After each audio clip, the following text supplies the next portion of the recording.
Welcome everyone to another reset. This is a super special reset for me because we are going to focus on all types of Vata this reset. So, this is something that came as an inspiration because I have been working on my own practices, kind of really trying to ground a lot. And this is something, that came up to me. So, I thought this is the need of the hour, the need of the day, the need of the century, probably with everything we're going through. We're dealing with a lot of vata imbalances. So that's going to be the theme of the reset. And I'm super excited to talk about it today.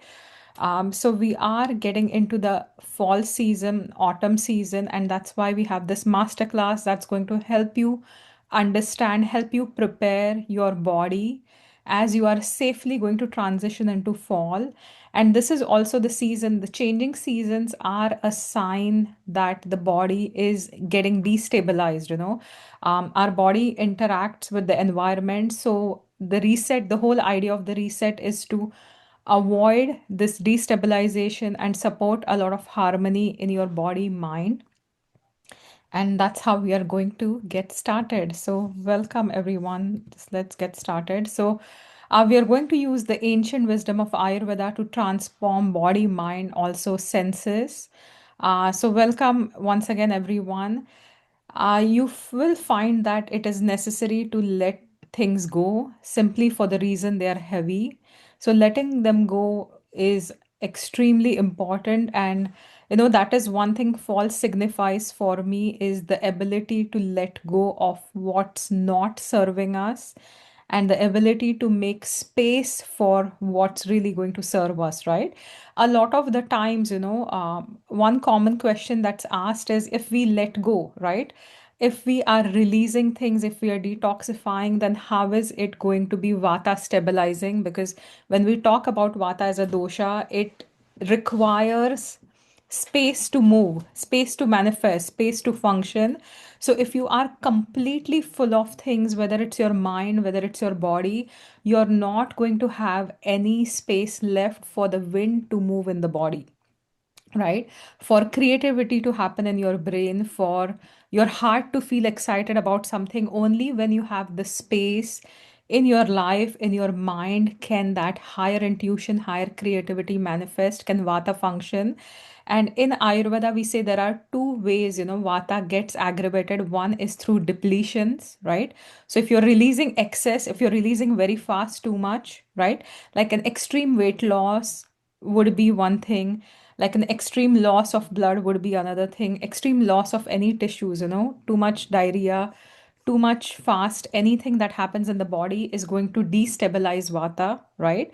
But if you are also very stagnated with ama, or if certain channels of your body are stagnated, they are going to create hurdles in the path of vata, and the vata is not going to be able to move, right? So releasing is just as important, letting go, making that space is just as important for vata to be able to do its function as everything else. So that's one thing we are going to find today, and we are going to make sure that we are going to create that space for the vata to manifest, for this dosha that controls everything to really provide a lot of stability to our bodies and our minds. Let's talk about health. So, this is the updated version of health from WHO. In the olden days, health was limited to physical health. Then they added mental health, and now at least we have social well being. And one good change that WHO has made is that health is not merely the absence of disease or infirmity, right? Health is way much more than that. And Ayurveda talks about health in context of the word swasthya, right? So we talk about swasthya, which means that, health, that's the translation for Ayurveda. And swa is self, right? And stha is situated, located, centered, grounded, right? So you could have a great physical body, all the systems are working, but if you are completely distracted, if you are someone who's completely, you know, anxious, or your mind is just occupied with something else, from an Ayurvedic perspective, we are not going to consider you healthy. right? So in Ayurveda, we have to make sure that you're also very grounded, you're also very centered. And this is also the need of the hour. We don't see a lot of people centered. We don't see ourselves centered or grounded as well, right? So my dominant dosha is kapha. I'm a kapha pitta person, but vata has created a lot of challenges in my own journey as well. And growing up, especially in my second year, when we started going deeper into vata, I could never appreciate what this vata dosh is or why are we talking so much about it, right? I wanted people to talk more about kapha or pitta because that's something I could relate to it. But now it is that I really appreciate what vata does for us and how we can support it to be functioning at our best level, right? So that's something very important from today's perspective. Ayurvedic definition of health is samadosha, samagni, samadhatu, malakriya, prasanna atma indriya, manah swastha ityabhidhiyate. So, swastha or health is a combination of a balance or equilibrium or harmony of doshas, the three bioenergies, vata, pitta, kapha, your agni, your digestive and metabolic processes that have to be balanced as well. In today's world, we see a lot of digestive metabolic issues.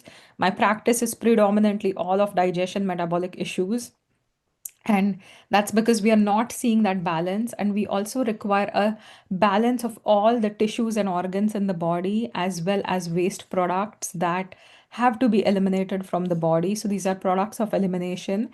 And where your soul, where your senses, where your mind are in a state of joy, right? So your senses are not overwhelmed. You're like, oh my God, I don't want to see anything. I've seen too much, or I've heard too much. I just need like a break, right? So that is overload senses. If your mind is too full, if you don't have the capacity for one more thing, or if everything seems bogged down, everything seems stressful, um, you're not in that state of joy, you're not in that state of flow, right? So to be able to attain that state of health, all these factors have to manifest at the same time. The three doshas, for those that are new here, we have vata as the energy of transmission, which governs all movements in the body. And this is also one of the reasons that it's called the king of doshas, because circulation, respiration, neurology, bones, joints are all under the realm of vata, and every single organ in your body is connected to your nerves, your brain, which will tell it what to do. So that's how vata is controlling pretty much everything. All your bones, joints, all locomotory movements are controlled by vata as well. So, all mobility in the body, whether your mind as well, right? Everything to do with your movement is controlled by vata. Pitta is more about transformation, governs digestion, metabolism, vision, hunger, appetite, intelligence, clarity of thought. Kapha is more about cohesion and nourishment. So it's like a glue that binds, joins, repairs, soothes, heals. So all healing factors of the body, all reparative processes of the body, nourishment, lubrication, everything has to do with kapha. Kapha is the dominant dosha in childhood. So you see round, chunky babies who are like really, nice and have a good amount of body fat, right? So that's the kapha stage of life. Fat is a kapha-like substance.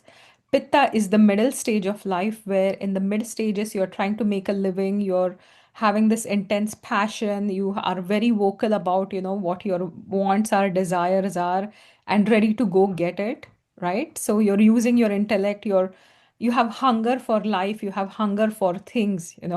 So that's pitta stage of life. And vata is as we all transition into the old age, vata will start taking over the body. And this is also one of the reasons why we need to protect our doshas, especially protect the vata, because if it's out of control, if it gets aggravated, it's going to dry up your body, it's going to dry up your hormones, right? Hormones are more kapha pitta kind of molecules, they require vata as well because of the mechanisms, but because they are nourishing to the body, they are more understood from an ojas kapha kind of substance.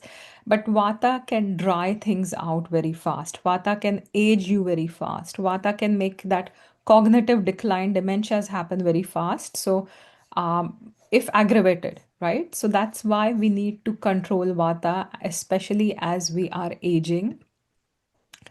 In Ayurveda, we talk about digestion, metabolism. So look at fire in context, Agni in context of like a cooking fire, right? So a strong fire is going to cook the food properly and digest all the nutrients, digest that food, right? Digest the nutrients, absorb the nutrients if you have a strong Agni. If we have a weak Agni, the same quantity of soup, right, suddenly looks way more. This is kind of the same size, but just because the fire is not there, you're seeing it way more. And you're also seeing that it's going to take a long time to digest. And when you keep adding more and more food on top, the one below is going to get fermented and then it starts creating toxic substances in the body. And that is exactly what we mean by ama. So, biotransformation is the key. Everything that comes from external, whether it's food, whether it's thoughts, in Ayurveda, we use the word ahara. Ahara is everything that you are bringing into your organism, bringing into your system. So, whether foods, whether mental thoughts, whether it's life events we go through, everything needs to be digested. If it's not digested, it's going to create problems for you, right? What you don't digest is going to start digesting you, and that is why having a strong Agni is super important. Weak Agni will lead to toxic buildup within the body systems and tissues. Weak Agni, will lead to weak Pitta as well.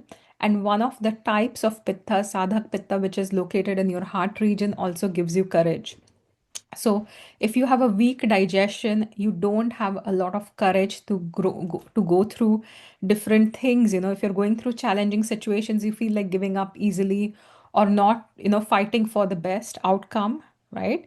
And then you start getting dejected and depressed. So if you are going through life situations where they're challenging, please protect your Agni and protect your Vata. These are going to be keys to deal with, difficult life situations. Then we look at balance of tissues as well. So rasa is the nutritive tissue of the body, whether some call it plasma, some call it lymph. It's the tissue that carries all nutrient factors. The function is to nourish. Blood is to support life. Muscle is to cover, provide strength. If you see that you have lost muscle mass, you will have lost significant strength. So, protecting your muscle mass is extremely important. Maida is fat, it lubricates, it insulates, and fat is extremely important because there are different types of fat in the body. There can also be inflammatory fatty tissue. When you have excess fat, that's especially creating inflammation. It's also going to create hormonal imbalances in the body. So, fat is also important.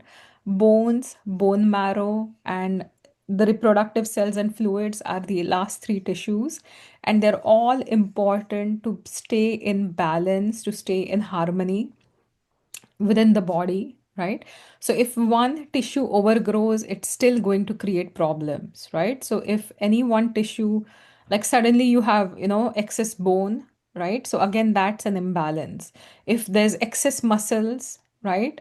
And even though it's the best kind of tissue from a strength perspective, you will see that people who build extraordinary amounts of muscle don't have a lot of, may not be as fertile because then the nourishment is not going to the other tissues, right? So those are some things we can pay attention to as well, that all tissues have to be in balance.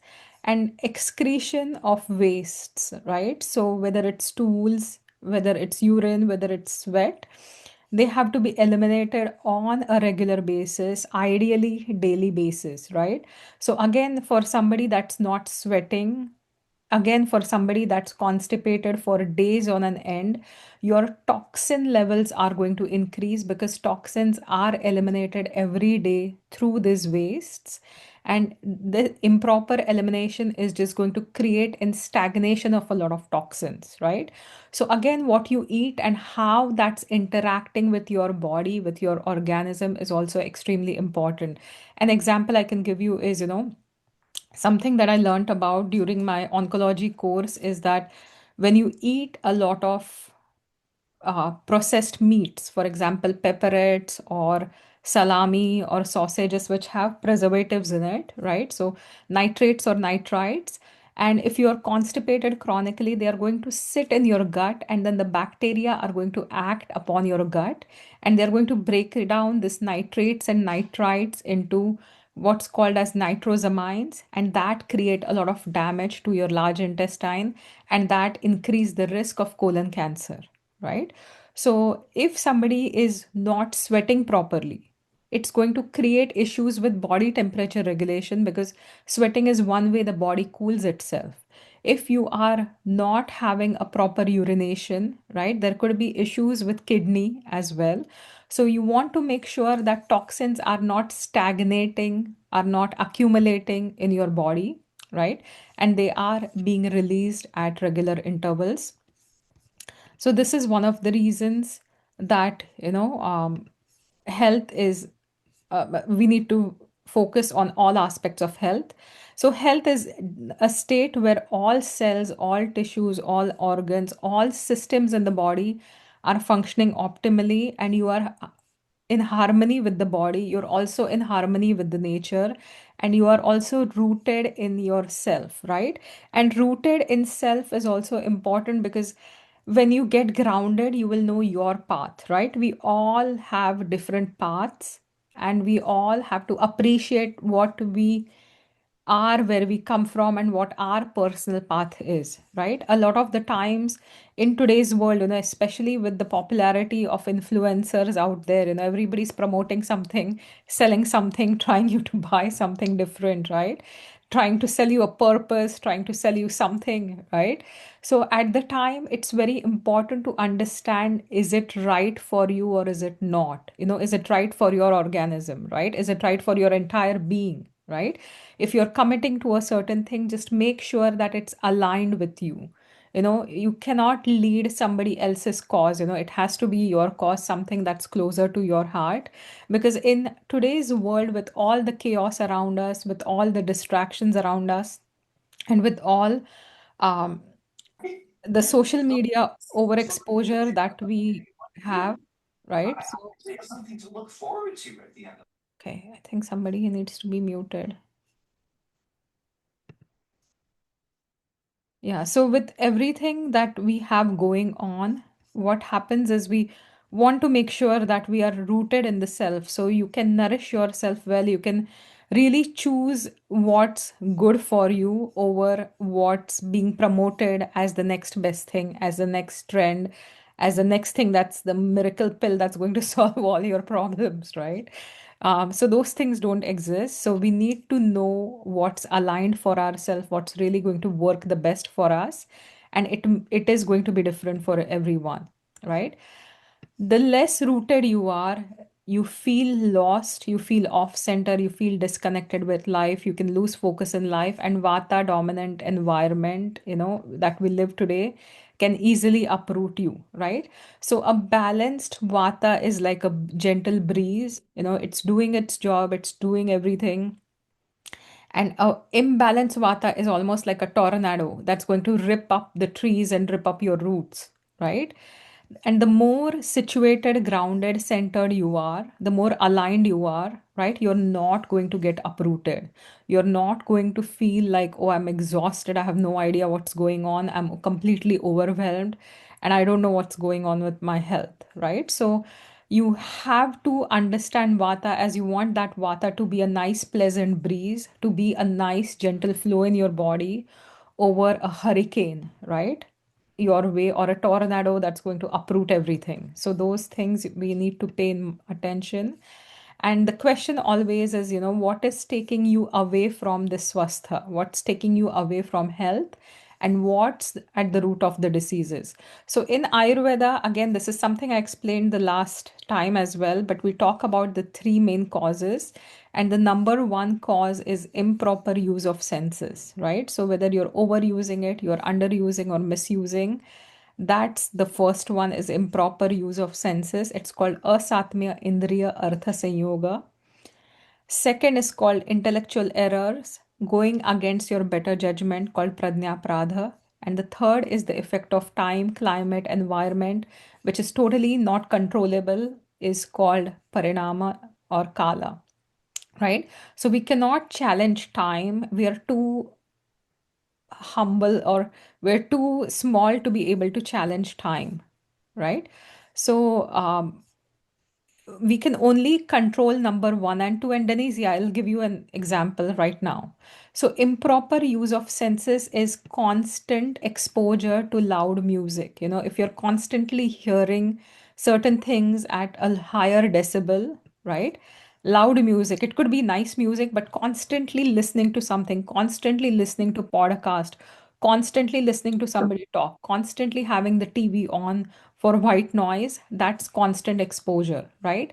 Living near a traffic area, so those things sometimes we can't always control. That's going to be uh, overuse of sound and verbal abuse, saying the wrong things, saying um, poor things about gossiping about people, and all those are going to be improper use of the your speech or sound. Um, One point I want to make is when we talk about action in context of Ayurveda, we talk about a physical action, that I'm doing something physically. I lift this pen, right? So that's a physical action. There's a mental action about thinking something, right? I'm thinking that I'm lifting the pen. So that's my mental action. And there is an action of the speech as well, that I say that I'm, lifting the pen up, right? Now, verbal actions are also actions. So when I say good things or not so good things to someone, that is also an action. Whatever I think I may not be doing it, but even if I'm thinking negative about anyone or even myself, right? If I'm thinking, oh, I'm not enough, not good enough, not this, not that, right? That's an action too. And every action has a consequence, and that is the entire karma theory, right? Karma is not a bitch, as people say, karma is only a bitch if you are being a bitch. That's what I tell people, that karma is any action, whether it's a positive action you take towards your health, that's a karma as well, right? Whether you're exercising, that's going to be a karma. Whether you're going to listen to meditation, that's a karma as well. Whether you listen to loud music, whether you listen to watch a horror movie with like a lot of horror sounds, which is scaring your body, that's also an action, right?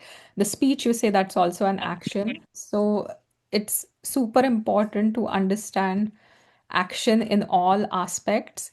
Then we look at touch. So lack of soothing touch or wearing synthetic clothes, that rub against your skin in the wrong way. Today we are not having enough touch. People don't hug each other as much as they should, or massages are one way to ground your touch, right? Giving yourselves like a little gentle kind touch, so that's about the touch, right? So lack of touch is also something that we see. um, Vision is watching too many Instagram reels, horror movies, reading in dim light, even horror movies, whatever you watch, you're bringing that in. Criminal series, you're bringing all those thoughts in, right? So important to control what we watch. Smelling strong perfumes or too much fermented foods, they have this not so great smell, right? So that's also improper use of sense. And taste, eating only one kind of taste. So eating a lot of carbs that are sweet in taste, not eating any bitter foods, that are also improper uses of senses, right? So senses are directly connected to the mind, and they will lead to afflictions of the mind, leading to imbalance of doshas. Your mind and prana, which is a type of vata, we are going to see have integral connection with each other. Approximately, you're going to see 80% of the information that we bring from the world is coming from vision, what we see, right? So the impressions that you're bringing in is going to carry a lot of anxiety, overwhelm, and destabilize vata in your body, especially in today's world where we have so many wars going on, where we have so much economic instability, political instability, right? So everything that you are bringing in, news that is stressing you out, travel is not as easy as it used to be before. But if you cannot control it, certain elections, what's going on in the world, then don't be super stressed about it. Try to control your body, take yourself towards health, because if you're constantly engaging with things you can't control, you're going to be more frustrated, right? Do your action what's going to help. So if you believe in a cause, support it, you know vote in elections. So those are things you can do, but the things that are out of your control, the more you keep listening to it, the more you keep feeding it, the more it's going to build up that anxiety. And news today is designed to make you anxious. News today is designed to capture your attention in 3 seconds, so it's going to have the worst possible outcomes displayed, right? So make sure that what are you bringing in your organism, what are you bringing in through your sight, what are you listening to, right? So those are extremely important. What are you eating as well? So bitter taste, sweet taste is one thing, right? But even if you're constantly eating foods that are, very spicy, right? They will make you angrier. So pitta, it's going to affect as well. So improper use of senses, improper use of taste is also going to create changes in the doshas. Pradnya Pradha is something we have all known, but we have all kind of do, So it's going against your own intellect. You stay up late at night watching a movie, and when you need to rest, you're not resting, right? You're scrolling when bed rotting. So bed rotting is the weirdest thing I've heard about. You're just lying in bed and people think it's self-care. It's not, right? Resting properly is self-care, but things like rotting, I don't think any rotting is about self-care, right? You could totally rest, but if you're mindlessly scrolling, you're still feeding your mind. Your neurons are still firing extremely fast. So it's going to aggravate vata without you even knowing that your vata is getting aggravated. Eating bread, even if you know it bloats you, ignoring red flags in your relationships, saying yes to more events when you're completely exhausted. This is the one I'm most guilty of. And then we have external factors like heat wave, excess rain, no rain, epidemics, COVID 19, fire outbreaks, hurricane, tsunami, all kinds of things that we cannot control, right? Suddenly it's hot, suddenly it's cold, suddenly it rains. Like we can't control the environment. But the first two are totally controlling, right? And see, the senses are extremely powerful if you engage them in the right way to support your body and mind. They're going to help stabilize your entire system. Second one is you have that voice for a reason, that inner voice. It's called pradnya, right? So the word nya comes from jnana or wisdom, and pra is something that's very special or very higher, right? So it's a higher kind of intellect that everyone has, even the I want to make a blanket statement, may not be the best, but even the dumbest person will have this higher voice inside them that knows what's good and bad for them, right?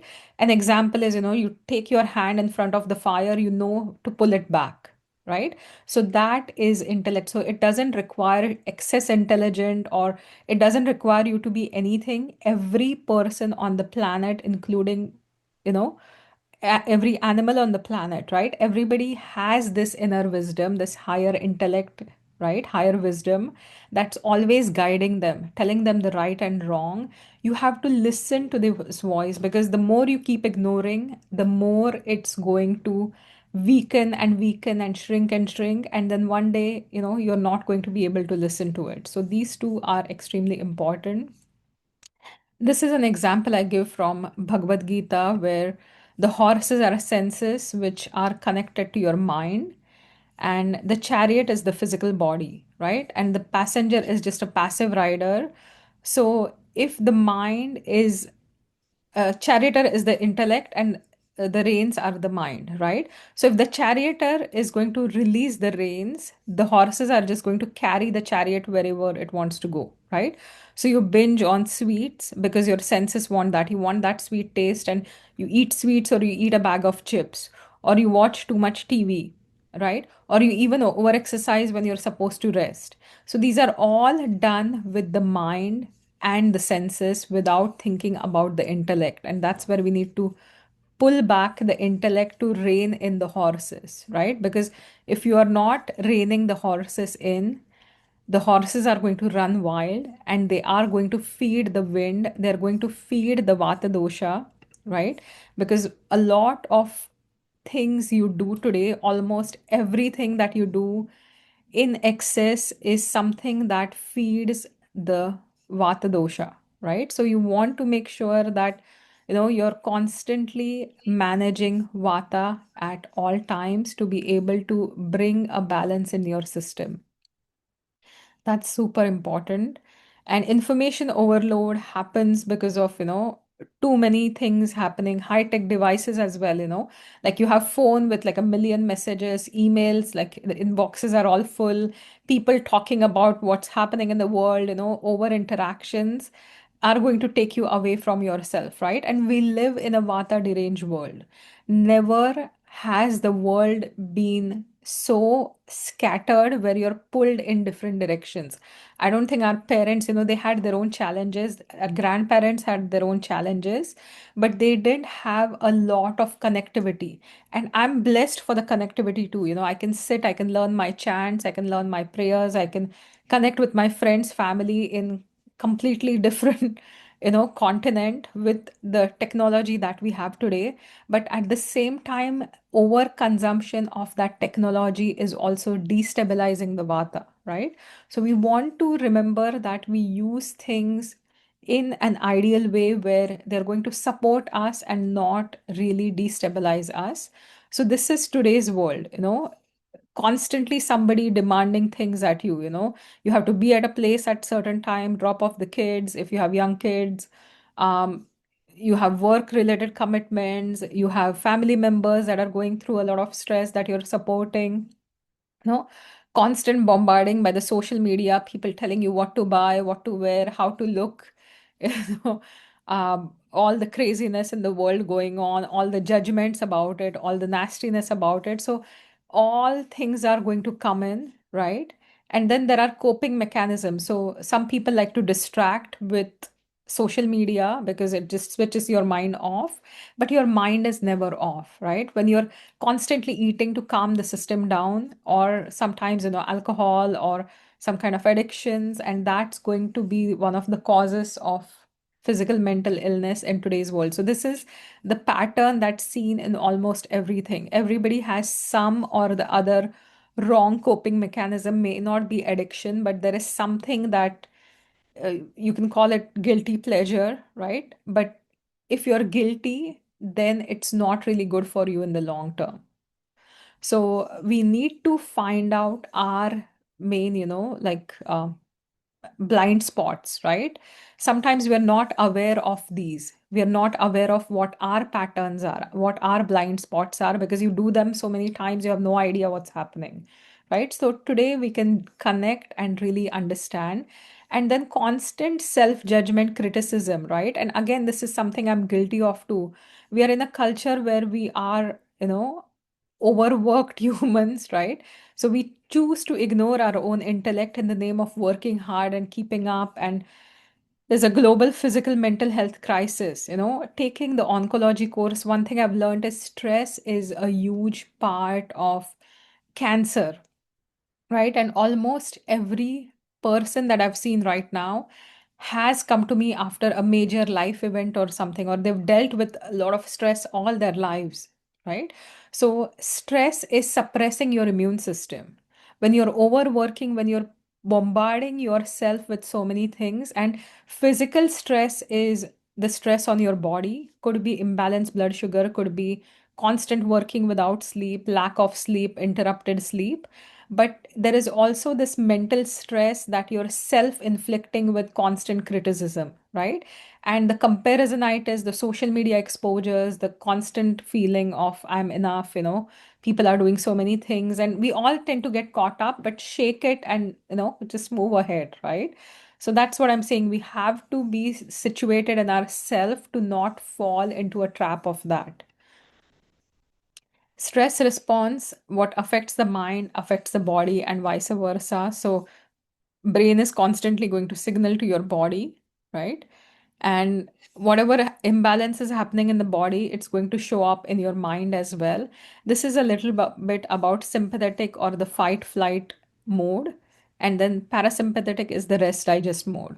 So today everybody's caught in the fight flight mode, right? So when you're in the fight flight mode, the goal of the system is to stimulate vata, right? So vata, your heartbeat is increased, so vyana vata is active, your pupils are dilated, all the digestive processes are weakened. One reason here is because when life is at stake, right? You don't need to have kids. So reproduction goes for a toss. You don't need to digest food either.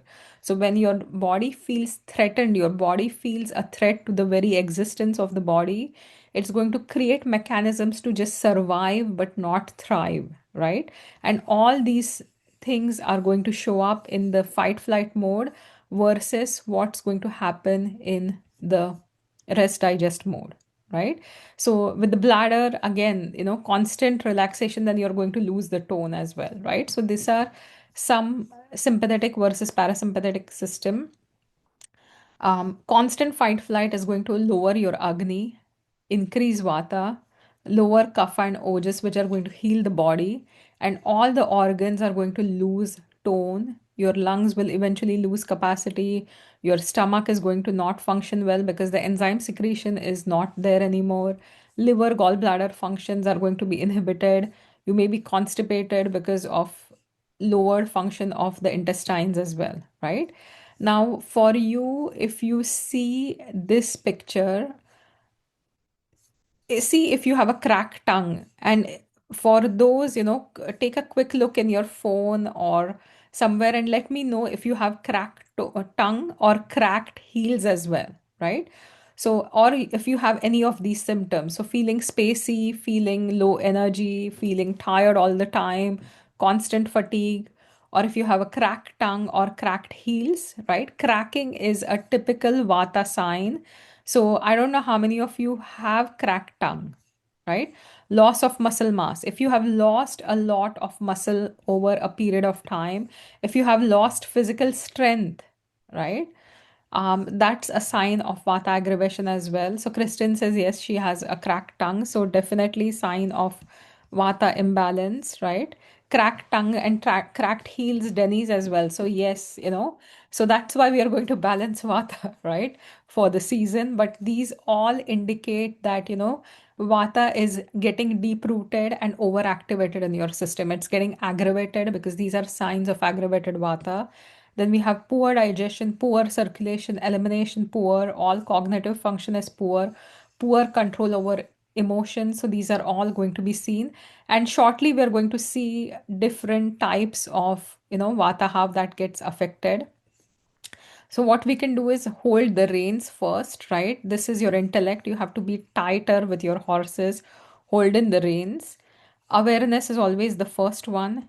Take control, slow down and pause, and cleanse, let go, release and reset, right? So this is why we designed the Ayurveda Autumn Reset, to make sure that you're supporting your body, you're not starving. It's a gentle cleanse that's going to clean your body very gently with food and also remove stagnation so vata can move freely in the body, right? So vata pitta are what naturally tends to go out of balance during this season. Early fall is more pitta aggravation. We are going more deeper into fall where we are going to see a lot of vata get off balance. So the more dryness shows up, the more vata it is. How many of you have signs of pitta imbalance? So typical is excessive heat, excessive redness. If you are noticing any rashes, rosacea, or any irritation, any acid reflux, nausea, diarrhea, constipation, especially burning sensations in the body, too much sweating, Denise, you said too much sweating, that's a sign of pitta aggravation too. And that's also a sign of pitta body type if you've always had the sweating, right? So that could also be related to your body type. But if suddenly you're starting to sweat too much, it's definitely pitta aggravation. Mental signs: anger, irritability, egoistic, intolerance for others, excessive self criticism, violent, aggressive behavior, self destructive behavior, comparisonitis. And Vata aggravation shows up as too much dryness, gas, bloating, abdominal distension, pain, constipation, cracking of joints, right? So you're losing all the fluid within the joints, dry hair, dry, brittle hair, dry skin, nails, excessive burping, excessive belching, pain in the pelvic region, fatigue with smallest activity, right? So even little activity, you're going to feel exhausted. That's a sign of Vata aggravation. Mental signs, anxiety, nervousness, feeling off balance, scatterbrained. How many of you have the mental signs of Vata aggravation? I think everybody in today's world has some or the other sign, whether it's overwhelm, whether it's an overactive mind that you just can't seem to shut off, whether it's the lack of focus, lack of sleep, memory, right? So all these signs are very typical, seen today because of the world we live in. So these at this cleanse, we are going to delve deeper into Vata because Vata is the king of doshas. It is responsible for all impulses, movements in the body. It performs every function related to sensory perceptions, motor activities, all higher mental faculties like memory, cognition, perception, everything has to do with Vata, and it's the only one that moves. So it's the only one that can push your pitta and kapha and circulate it too, right? So nutrients to move through the body, to get absorbed into the body, you also need Vata for that. Vata is important because it originates all kinds of movements, guides the mind, stimulates all senses, motor organs, directs senses to the respective objects, responsible for cellular division, thus builds proper tissues, helps differentiate cells, induces speech, causative factor of sound and touch. So in university, when I was studying Ayurveda, there's a very beautiful kind of shloka, is a verse related to Vata called Vayus Tantra Yantra Dhara. So which literally means that Vata is going to hold all these mechanisms, all the functions of your body, all mechanisms of your body, all the tools of your body, like whatever needs to be function, all machinery of the body is controlled by this vata, right? Whether also in the mind, whether we talk about motivation, determination, digestion, right? Digestion also requires proper signaling, right? You cannot have enzymatic function without your brain telling your stomach to secrete those enzymes, right? So the release of enzymes itself requires vata. So for a proper function of pitta, you are going to require vata as well. Discharge of menstrual fluid, discharge of fetus after labor, all these are functions of vata. So that is why vata is important. And here we are going to look at the five types of vata, right? So prana, the one thing we all have heard about in yoga, pranayama. Prana is the vata that's located in the head region. It's understood as forward moving air, right? Because it moves inwards from outside, and it's also going to govern all things that we bring into the body. So whether it's food, physical food or mental food, right? Air that you're breathing, every experience that's coming into your body, your mind, your emotional realm, everything that comes in has to come in through prana, right? So that's how important prana is. Then we have udana, that's in the chest, throat, as well as the nose. So its main job, it's mainly in the throat. It integrates prana and apana. So it has to do with thyroid function as well. And all the action expression, so your speech, your communication, right? Including your thyroid function, your vocal cords, everything in the neck region, as well as part of the chest as well, that has to do with udana, which is integrating the prana and apana both. Vyana is in the heart region. It's also in all of the muscles, right? So it is the vata that's flowing from the center to the periphery. So it's going from in to out, and that's going to circulate the blood throughout the body.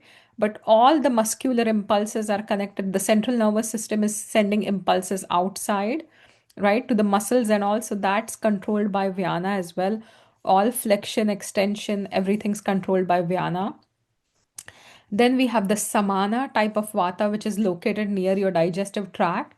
So that moves from the periphery to the center. So right here is samana. In all your digestive tract, all the enzymatic functions, are sent impulses through this samana vata, right? So that's in the digestive tract. Part of it is also understood as the enteric nervous system. So digesting life experiences is one thing that samana will help. Samana helps digestion, but also digesting things on an emotional, mental level. And apana is the one that's located in the pelvic tract, large intestine, anal region, kidneys, bladder, genitals, and it's responsible for the downward flow of the energy, right?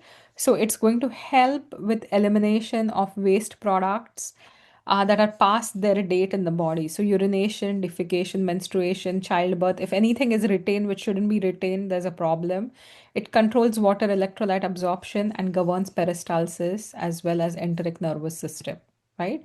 So, prana imbalance will create a lot of signs. So, chronic fatigue, emotional instability, overwhelm, mood swings, brain fog, lack of clarity, purpose, physical discomfort without any cause, feeling disconnected with yourself, insomnia, improper sleep, waking up in the middle of the night can also be a part here, anxiety, depression, poor memory, poor focus, lower emotional intelligence, lung related issues, asthma, cough, wheezing, breathlessness, deep seated grief, fear, anxiety that you cannot, let go of, belching, difficulty swallowing, headaches. These are all signs of prana imbalance.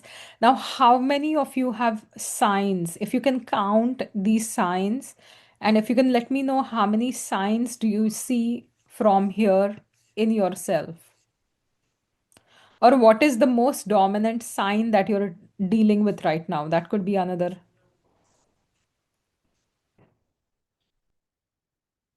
Yeah.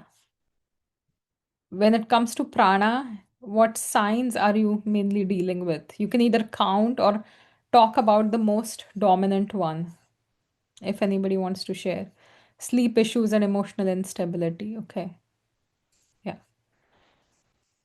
That's what. Okay. Yeah. So these are signs, and again, in today's world, because of how, again, I'm not blaming the world, it's just a matter of fact, but the world is designed to throw the prana off balance today. And that is why a regular routine involving some kind of breath work, right? So if you want to do one simple thing for yourself, make sure that you have some routine where you're focusing on prana every single day. Maybe 5 minute alternate nostril breathing, maybe just sitting down and breathing, one hand on the chest, one on the belly, right? So, any simple practice that helps you be very conscious about prana, helps you integrate prana, right?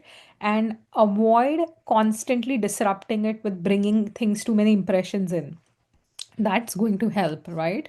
So these all have to do with vata, especially prana vata. If it's off balance, all these symptoms are going to be shown.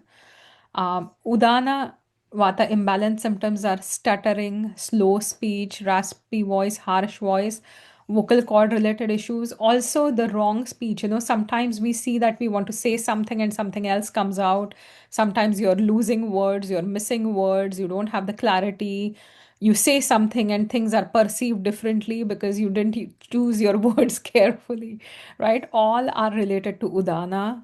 Any inflammations of the thyroid, Hashimoto's, hypothyroid, hyperthyroid, anything to do with your parathyroid as well, anything in the neck region, even skin, complexion, blotchy complexion, poor memory, weakness. So, how many of you have any signs of Udana imbalance? Any of you struggle with any of Udana imbalance? Anybody here with thyroid issues or poor willpower? That's something I struggle with, right? Lack of motivation. I think sometimes I struggle with that too. And sometimes I'm like too motivated for too many different things, right? So, yeah, so lack of motivation, yes. Yeah, poor memory is what Balbir is saying. Yeah. So, these are all, related to Udana imbalance, right? Vyana is, as we're saying, almost all of them. So that's why we need to fix Vata in the reset. Vyana has to do with your heart and circulation. So all imbalances will result in poor circulation, right? So if you have extremely cold hands and feet, cold extremities, your circulation is not proper. If you have really hot hands which are burning constantly, right, or tingling sensations in the hand, again, that could be related to nerves or circulatory issues, Raynaud syndrome, any kind of palpitations, right?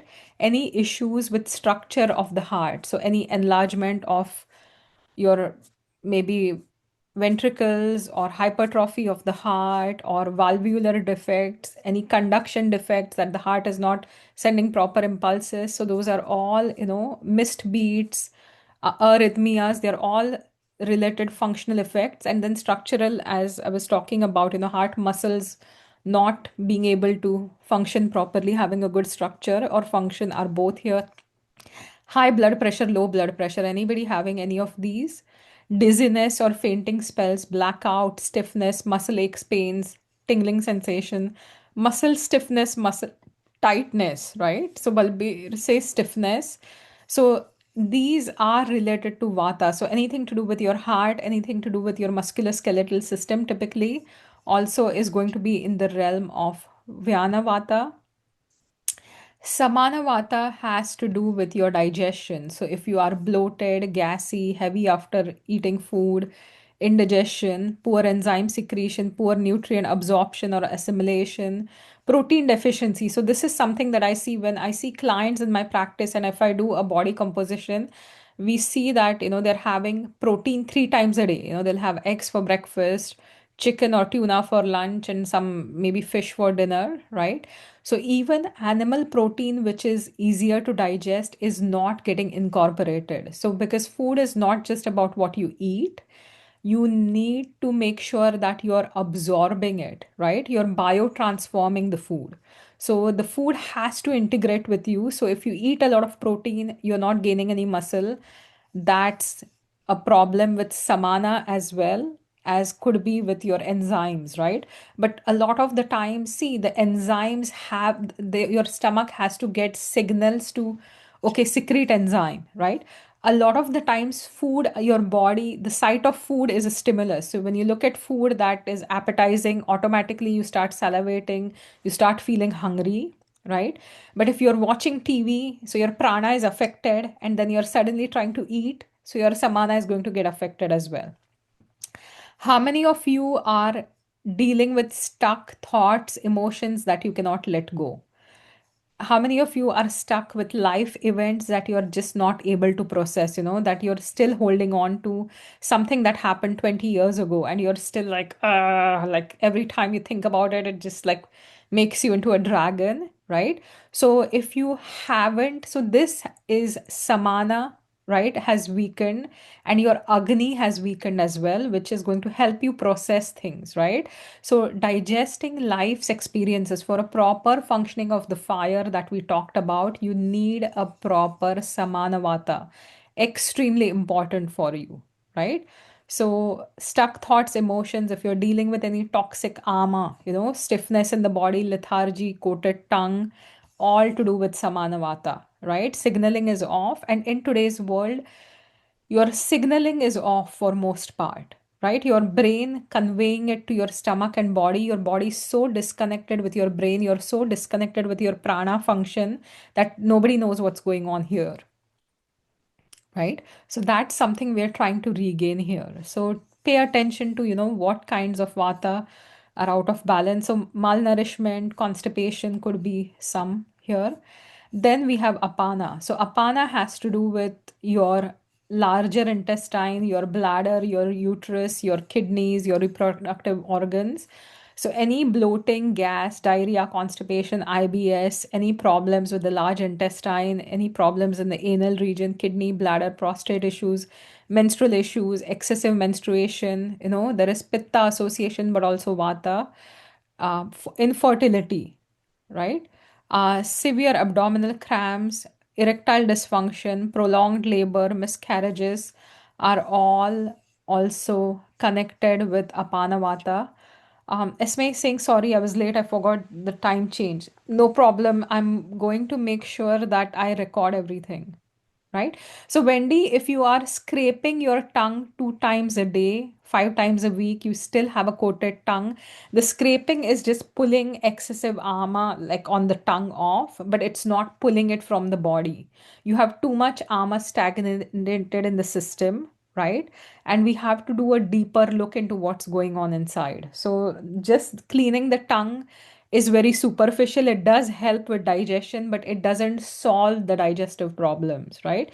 There are certain things, in the Western world, I hate saying this, that certain routines are almost, romanticized as they're foolproof or they're magic pills for everything. They may not be. So, definitely, whatever is on the tongue, you will clean it off when you scrape the tongue, right? But if every day your digestion is weak, you're still generating a lot of ama and you're just taking away the coating. The ama is still in the body, stagnated. So that's something we need to really take care of, right? So those were the five different types of vata. Now, how many of you had symptoms in pretty much all five types of vata? I'm just going to go back a little bit here. So that was your apana, to do with your genitourinary system, large intestine. Then we saw samana, which had to do with your digestive tract. Then we saw vyana, which had to do with your heart, circulation, even muscles. Then we had udana, which was more located in the throat, chest region, to do with your willpower, focus. And then we had prana, which controls all the senses, right? So some are saying everything, some are saying four, five, udana the most, okay? Yeah. So we need to rebalance vata. So vata is has certain characteristics, like it's light in weight. Weight loss will increase vata, and vata causes weight loss. It's colder in temperature, it's dry, it's mobile, it's subtle. Subtle as in it's very minute. It can get into the body, it can circulate to the body because of how subtle it is. And it's very hard to catch because of how subtle it is, right? It can also make things very hard and dry and rough and clear, right? So clarity is a good attribute of vata. So if you have proper vata functioning, you have a lot of clarity. You don't have a lot of stagnations, right? And if you have too much dryness, if you have too much coldness of the extremities, if you have too much mobility, sometimes there are people where they cannot control certain movements, certain involuntary movements happen in certain diseases. An example, Parkinsonism, right? We talk about pill rolling movements in Parkinsonism. So that's classical excess mobility. Too many thoughts in the mind. Vata is totally aggravated. Suddenly your body feels very dry, rough, right? Or sometimes when people have certain skin issues, they'll see very rough skin, right? So those are common qualities of vata. And when they start getting excessive, you know that, okay, vata is taking over, right? So that's when we need to rebalance things. I'm going to run through a few slides because we've taken these slides before. So cleanse, detox are interchangeable often, but detoxification is something your body does all the time. A lot of the time, there can be therapeutic detoxification with certain herbs. Ayurveda Panchakarma is very popular. What we are doing is a very gentle form of cleanse where we're looking at whole foods, and we're also working with the whole body, mind, the entire organism rather than just working with a certain aspect. How different is this? So, this is based on Ayurveda, where we are going to balance Vata, which is connected to function of detoxification as well. We don't make you starve, I always serve delicious recipes. We use superpower of specific foods to balance Vata, especially for fall. And you can totally customize it for your body combination, right? And it's easy to incorporate in day-to-day life. You can also feed it to your family members, and it's like super easy. And we like to integrate body, mind, spirit, senses, everything into this cleanse, right?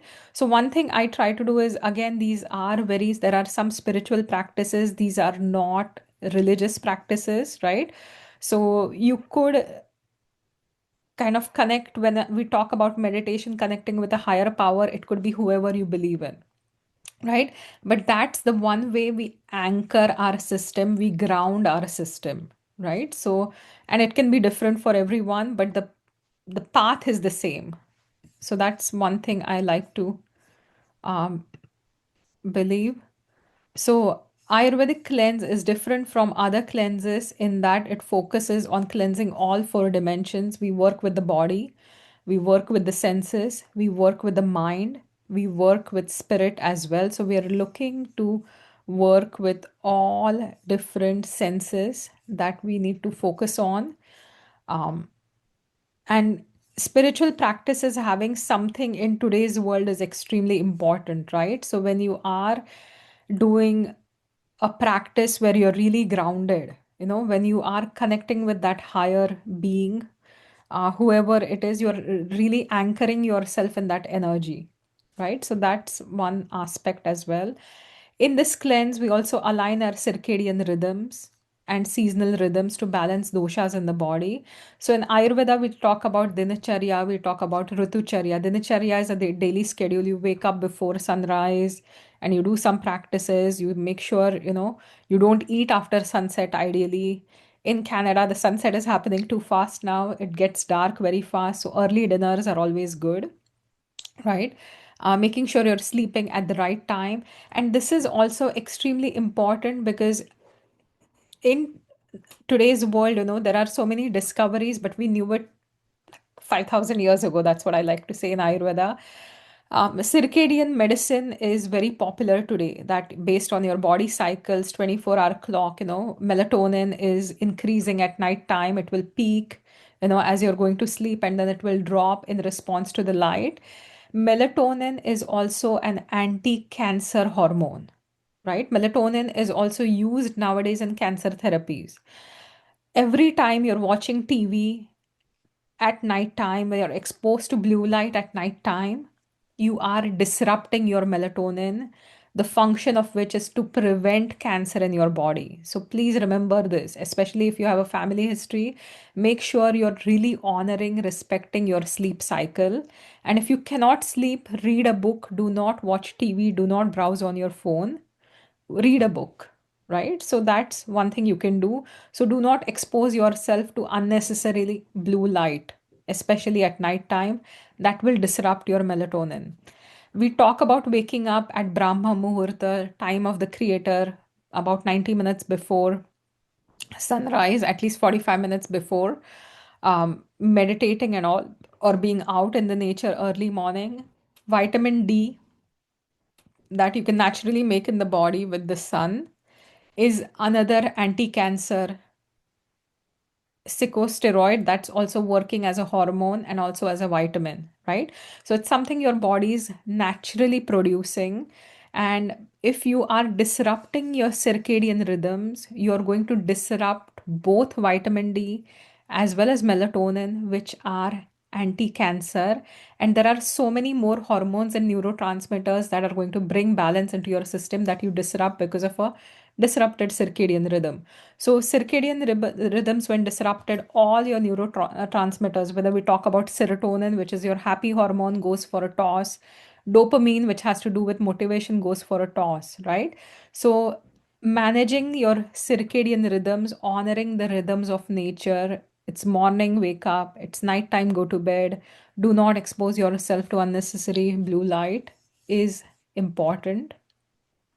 What the cleanse will do is it'll help eliminate ama or digestive toxins. It helps your agni, it supports your liver metabolism, improves lymphatic flow, improves circulation, lowers inflammation, helps release toxins in the body, helps release mental clutter, improves your skin, and facilitate release of things that are not serving you in life. Every cleanse, for those who've taken with me, sometimes I've seen that every cleanse I do will bring about some kind of a personal transformation. So if you agree with me, just say a yes, or if you've experienced something like this, say a yes. So it'll either make you get rid of something that's not serving you, or help you get more in tune with your patterns, right? So a lot of the things, even my own certain pattern that I'm not aware of before, right? So during the cleanse, I develop a bigger awareness of what pattern is there, or something that's not good for me, it just kind of goes away, right? One of the biggest things that goes away with the cleanse is caffeine. The good news is I've already given up caffeine. So I don't think I'm going to struggle with it during this cleanse. So yeah, but something that's not working for you, you will see that it will, and it will also create like a life shift. It will either create space for you to bring something in, or it will help you let go of something that's not serving you, right? So even if we try to do this on a physical level, somehow it works its magic into your emotions, your personal life as well. So, what are we changing this cleanse? We are changing a little bit because we are going to add specific foods that are going to rebalance all five types of vata. I'm going to talk about specific foods for specific type of vata. We are going to learn to integrate different vatas with each other. So, I'm going to talk about some mudras or hand gestures. How many of you have heard about mudras? I know for by now everybody knows about pranayama, right? How we are going to use prolong this prana to help, stabilize the system. But how many of you have used mudras? Long time ago, I think it was 20, I don't know, I don't even know the year. It was one of my first webinars I think I did, or a courses that I did, was mantra mudra. Yeah. Okay, Rena has used it as well. Perfect. Yeah. So we will talk about, which are the specific mudras for specific kind of vata, right? So those are what we are going to talk about. So these are just like hand gestures, right? So, wherever you're touching your finger, there are so many different mudras. So we are going to talk about some of them. I'm still working on it, so I'm going to send it to you by tomorrow. So you will get all your, mudras and stuff tomorrow. And then emotional release, journaling, grounding, we're going to do that as well. Cleansing the body, ama, is something we talk about. It's sticky substance created by poor digestion. If you're eating too much, not digesting enough, over a period of time, what ama is going to accumulate, and this ama will create blockages, impair circulation, and it is going to stop the vata from moving in the body, right? So that's going to create problems as well. And if it starts fermenting, it creates even more toxicity called amavisha. Sometimes that's also compared to autoimmunity, where it starts destroying the tissues, right? So, white coating on the tongue, bad breath, mucus in your throat or sinuses, fatigue, feeling heavy, feeling lethargic, heavy head are all signs of ama. All these things are going to cause ama. Eating, drinking when your agni is weak, overeating, eating large meals, food that isn't pure, fresh, organic, heavy foods, greasy foods, stale foods, taking naps immediately after eating, eating when stressed, eating watching TV, eating emotionally, mindlessly, right? And what we are going to do is, if you have ama present in your body, you may do some light fasting. Eat only when hungry to stoke the Agni. Make sure you're eating light to digest foods. We spice up the digestion and we add warm foods as well. And a lot more information is in the reset manual. There are also some ama busting recipes as well. Second thing, we are going to rebalance a deranged vata, right? So, prana, we are going to use a lot of easy to digest herbs. The apana requires more grounding ones. The other ones are easier to digest because they need to flow a little bit more. Apana, because you need to push it down, you need to ground a little bit, right? So, spices, herbs, I'm going to talk about some recipes that are supporting prana. An example is holy basil supports prana. When we look at udana, your throat region, your thyroid function, black cumin, right? Nigella seeds, kalonji is one of the herbs or spices for it. Samana, we're going to look at some cumin based recipes. There are more herbs that support different vatas as well, but this is what's coming. I'm going to add a little bit more section on Vyana and supporting like things like turmeric. That's going to help with the circulation as well. That's to do with Vyana, right? And Apana, we are going to look at foods, herbs that are going to direct your Apana downward, right? So root vegetables are especially going to help direct, it downward. Certain herbs like Triphala help direct the Apana, right? So those are going to help you balance deranged Vata. I'm adding some new recipes because I know a few of you have taken all the cleanses with me and you need something more new and exciting. So, some new things I'm going to add is infused oils for each type of vata, right? So, what infused oil, what to infuse if you want to support your prana, what to infuse to support your apana, udana, samana, etc. So, we're going to do infused oils. We're also going to talk about some teas as well that will support different types of vata. I have an everyday grounding quinoa salad that I typically take to lunch, right? It's quick, easy. It's not very spicy. So I'm going to share that grounding quinoa salad recipe with you. Uh, Fragrant saffron pilaf. So saffron also helps with mood. It's vata balancing, but it's also something that works fight depression. So we're going to talk about some saffron as well. We're going to talk about some podis, dry chutneys. I don't expect you to eat them dry. So I'm also going to tell you that how you can combine it with food and how to eat those. But dry chutneys can stay for a really long time and we can add more spices like black cumin, we can add cumin, we can add garlic here, we can add, sesame seeds, pumpkin seeds. So podis are like South Indian dry spices, spice powders or dry powders that you can eat with your foods and a few more recipes, right? So these are some new things for the reset. Then we talk about cleaning the senses. So, vision, we try to control what we're bringing in. 7 days, you will set some sensory timeout. So, for 30 minutes to 1 to 2 hours, whatever is possible for you, make sure you sit down, disconnect from everything, do nothing but just breathe. If it's 15 minutes, 15 minutes is fine. Space it out to twice a day, but you need that sensory timeout where you're not catering to the world, but you're catering to yourself, you're connecting with yourself, right? So, again, this is a part of the spring, so that's why there's a typo here, but we're going to do that. And when you do a sensory timeout, right, you are going to make sure that you're really grounded, you're limiting the information that you're bringing in, right?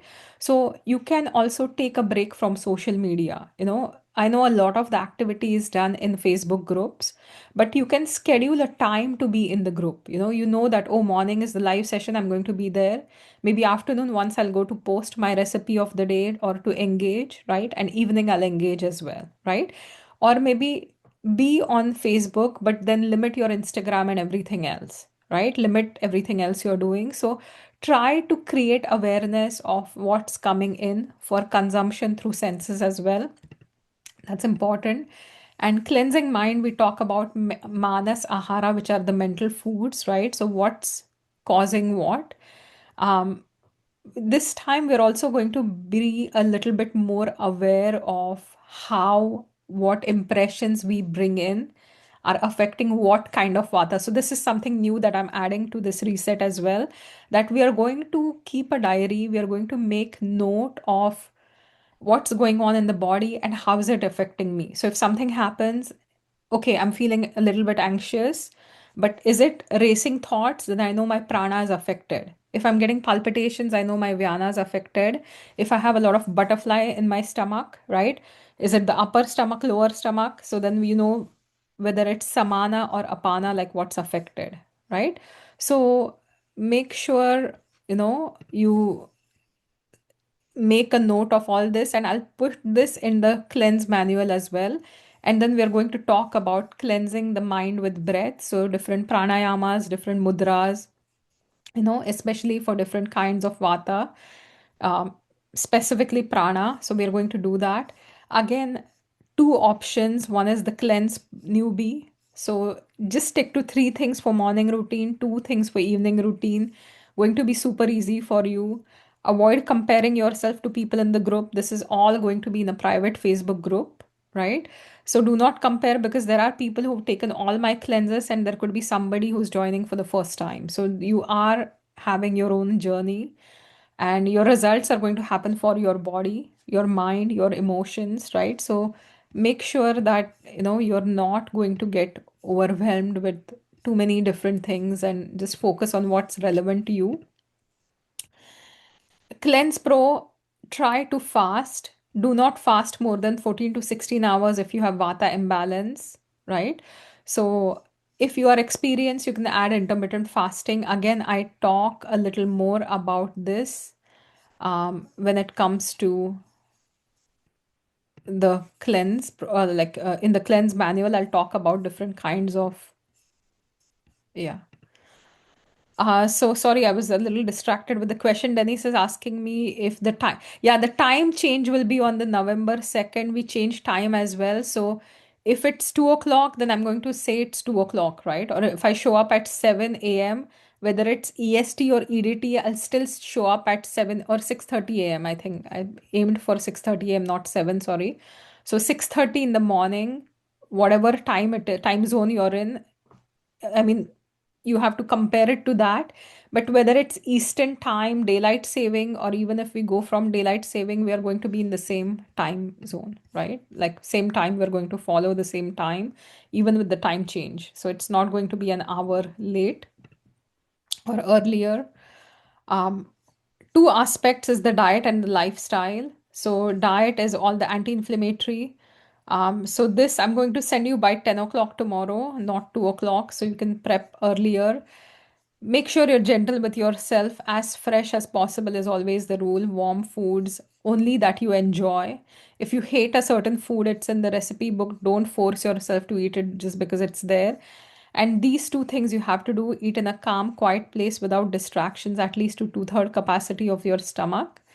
And what to avoid is gluten, dairy, all kinds of alcohol, peanuts, tofu, unless it's spiced, it's organic, it's non-GMO. Nightshades, we are going to work. Stimulants, we are going to, like nightshades, we eliminate as much as possible. Stimulants, we eliminate as much as possible. Yeah, caffeine, coffee. That's why I'm saying as much as possible. I know some people really like coffee. If you can swap that for black tea or even green tea is better than black tea, right? Um, or you can add some kind of, I'll talk about that as well. And if you completely can get rid of caffeine, that would be fantastic. Frozen beverages, we completely avoid. All animal proteins, eggs, we are going to avoid. We do dairy free except for ghee, right? So, ghee is something that we use in the fall season. Ghee does not have any whey or casein, which are milk proteins. So it's completely fine to use even for people with dairy intolerances. Wendy's saying I'm at work 5:30 a.m. Everything is recorded. If you are joining the cleanse, everything will be recorded. There are some issues with group settings, so I don't know if I can live stream into the Facebook group. I'm going to send a Zoom link to everyone, and as soon as that video is ready, it will be posted inside the Facebook group, right? So people that live in different time zones, for example, Pacific time zone, I don't expect you to wake up at 4:30 in the morning your time or 3:30 in the morning of your time, right? I don't expect you to do that. You just listen to the video when you wake up for what's a realistic time for you, right? So that's one option. Goat dairy is way less casein. Esme, if you can tolerate it, you can definitely have a little bit of it, right? So we can talk about it, like just message me. But if you can handle it, you can have small amounts of it. Dairy is not Vata aggravating, it helps balance Vata. The problem is that a lot of people react to dairy proteins, so that's when it can become a problem, right? So if you are, one simple sign is if you're constantly having some kind of a congestion, nasal congestion, sinus congestion, dairy may not be your friend, because that's what dairy does. Peanut butter can have mold on it. It's also pitta aggravating. It's also not the best source of protein. Only 46% of protein from peanut butter is absorbed into the body. So it's not the best source of protein. And peanuts are very like pitta aggravating. So best avoided for the pitta season. Cashews, Small amounts I allow, not too many. Almonds are supposed to be the best ones among these, right? And nightshades, especially if you have any kind of arthritis, joint pain, joint issues, joint stiffness, if you have a lot of acid reflux, gastritis, then all tomatoes, potatoes, peppers, eggplants are to be avoided. So you can do that. Almond butter is okay, then yes. Almonds fresh are better than butter. Butter is a little sticky and can be harder to digest, but if you're used to it, then you can have it. But almond butter is a little bit stickier, right? So if it's sticking to your palate, it's sticking to your insides and not getting digested as well. So almonds, when you chew, you can swallow them easily. Almond butter, put a spoon in your mouth, you're not going to swallow it immediately without making a big mess, right? So the stickiness can be a problem, but if you can handle it, you can have it. It's not to be avoided on the cleanse, but all nut butters, whichever are sticky, are going to not digest well, right? Non-starchy vegetables, we add some starchy root vegetables as well. We are adding herbs, spices, grains, fruits, different kinds of vegetarian proteins, dairy alternatives, some dairy with your own discretion, nuts, seeds, we are going to have fat, lots of ghee, we are going to have condiment sweeteners. So I'll send you that. Morning routine, you wake up at 6 a.m. or 30 minutes before. Tongue selfie, you have to take a picture of the tongue before, on the day first of the cleanse and the last day of the cleanse, and we will discuss what's going on.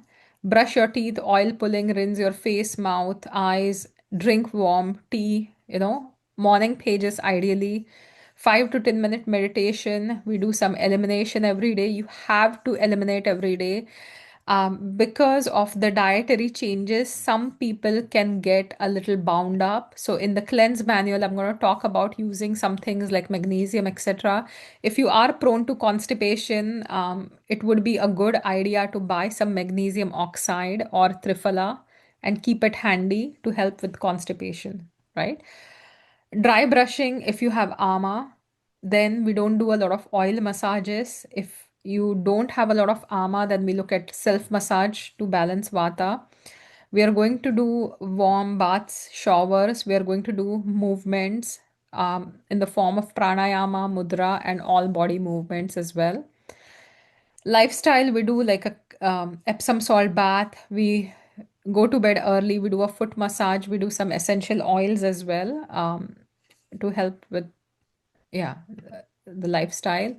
And then we have morning pages of dumping. So every morning we just write whatever is in the mind and dump it, tear and throw it away. So it kind of helps clear a lot of subconscious clutter. And then 30 minutes of absolutely doing nothing, maybe sit down, breathe, right? Or stay in the nature, or just stay in your backyard, or just sit in your room, sit in a chair, close your eyes, breathe. But 30 minutes at a timer, do nothing. You can take 15-minute intervals twice a day and do nothing as well if this is difficult. But this is one thing that will really help you ground, right? The cleanse assessment chart, I will send this to you. It's in your reset manual as well. You are recording everything on day one, right? And then you can do on day 8 as well. So after your 7-day cleanse, Gharshana gloves from for dry brushing, you can use that as well. You can use silk gloves, you can use a dry brush, right? So whatever works for you. But if you have a lot of vata aggravation, then not too much dry brushing, right? If there is any kind of ama, if you feel heavy, lethargic, stagnated, so in the manual reset, you're also going to get the AMA quiz. So if you see a lot of signs of AMA, then stick to the dry brushing till your body starts feeling lighter, and then you can do oil massage.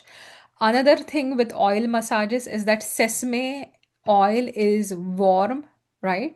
And it digests easily. It's also a little bit more penetrative, right? So that's the oil that can be used for massages, and it's not going to clog up your body or create more ama, right? So choose sesame oil over coconut oil as well. And then we have some poop talk where we look at the 7 types in Bristol stool chart. So ideally, a type 3, type 4 is more common. So that should be more normal, right? And if you have any of type 1 or 2 or 7, it should start getting formed. You will get the dosha, ultimate dosha quiz as well. Some questions are, we are going to make it compatible to all doshas. So right now we're doing more seasonal eating, right? A lot of the recipes that balance vata also clear stagnation, clear kapha, right? Uh, Spices, especially recipes with spices, are going to be kapha balancing as well. So you'll get those recipes. Um, by tomorrow, 11 o'clock, you should get all the recipes with the shopping guide. Every day I'm going to do the morning sessions at 6 o'clock rather than six. Sorry, did I say six or yeah? You'll get an email by 6 o'clock.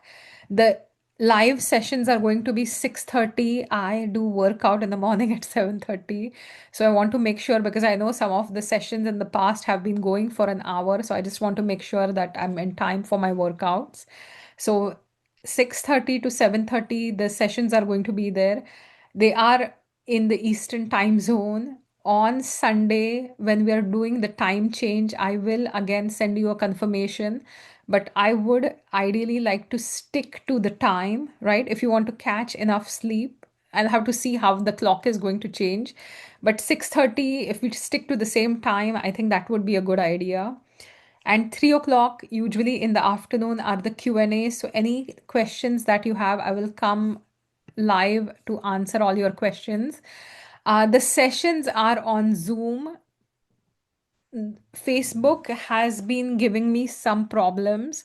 So if you do the question, like if you do sessions through Facebook itself, they're making it possible to live stream. But if I'm doing it through Zoom, then they're making it harder for me to live stream in the Facebook group, right? If I record it straight away in Facebook, then people who are not on Facebook or people who want to have a copy of it later on are not going to get it. So Zoom is the best way. One thing I'm going to give it a try is see if I can create like a YouTube link for it and put it as somebody who has the link can view it. So then it can be private for those having the link as well. So I'm going to figure that out. But Facebook keeps changing quite a few things. Oh, we go back an hour in November. Okay, so then we are going to lose sleep, I guess, right? I don't know. Do you guys want me to? Okay, fall back, spring forward. Okay, okay, okay. Oh, we gain an hour.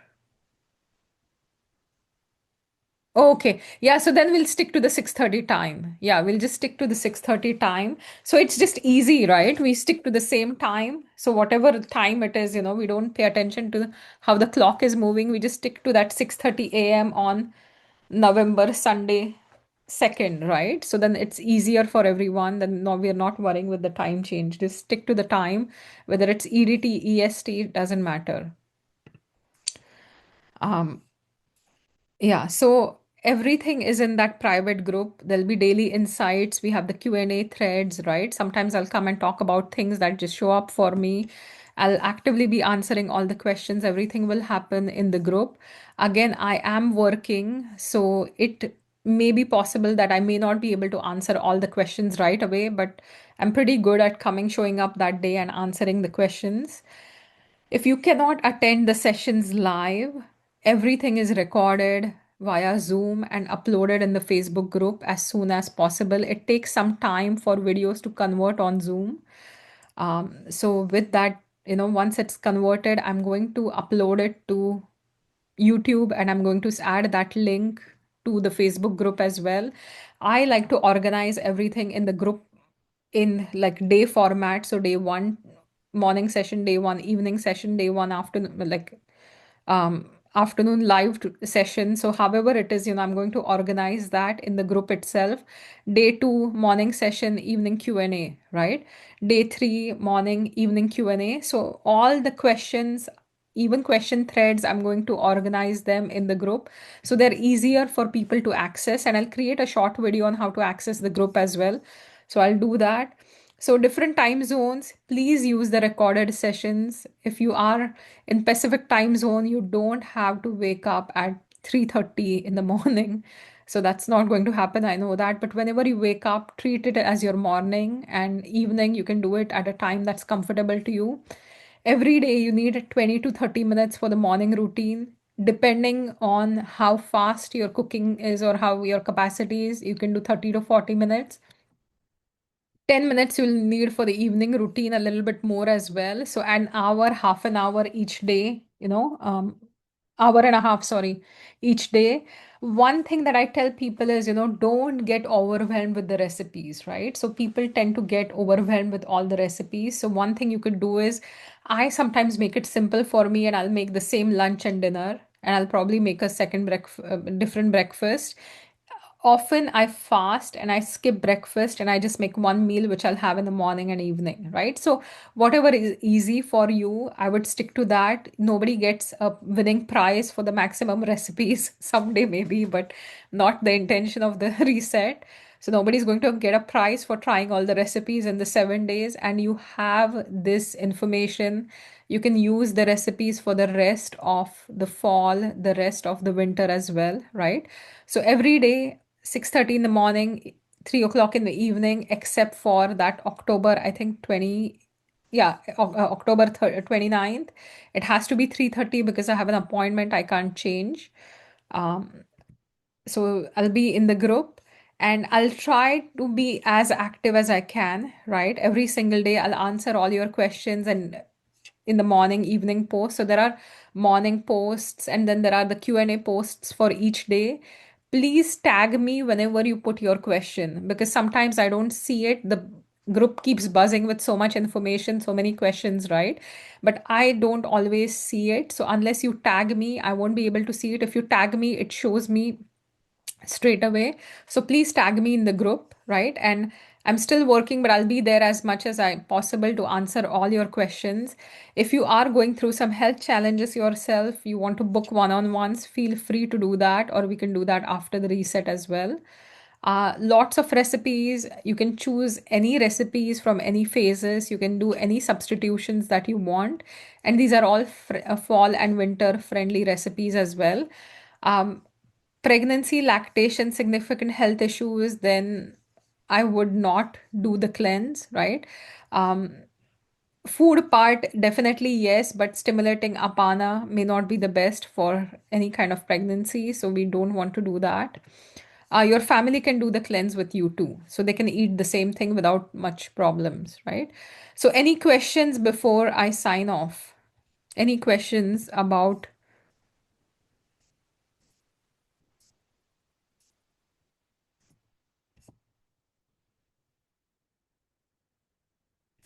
any questions? Yeah, if you prefer YouTube to Facebook, you can go there. So the video has to be uploaded somewhere, right? So what I tend to do is, and I can make a link.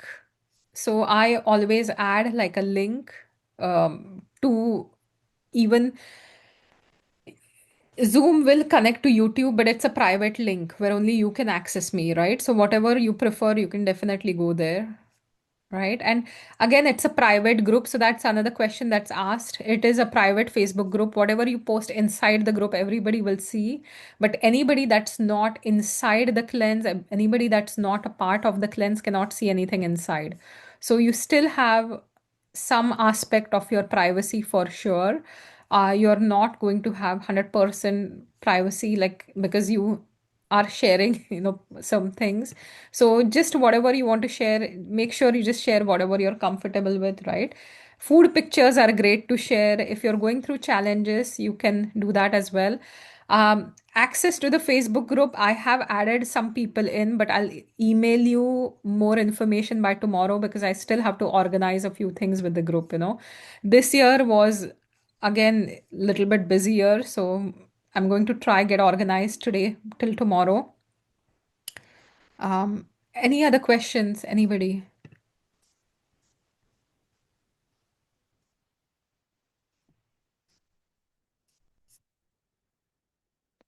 Yeah, so Facebook group access, we talked about it.